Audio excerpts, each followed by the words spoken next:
No niin, eli tänään testissä on tämmöiset Ampparin kuulakivekset.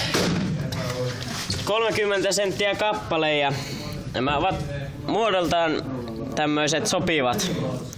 Ja sitten suoraan asiaan, eli maistetaan. Ota maistelisi tästä toista kiveksestä. Mehukasta. Arvosanaksi voisin antaa 4/5, koska joku on käynyt jo lypsämässä nää. Täällä ei enää mitään sisällä. Okei, minun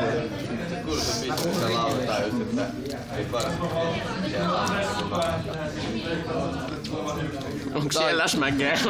nyt taikinapallo, jossa on sokeria päällä. Hyvää kivestä.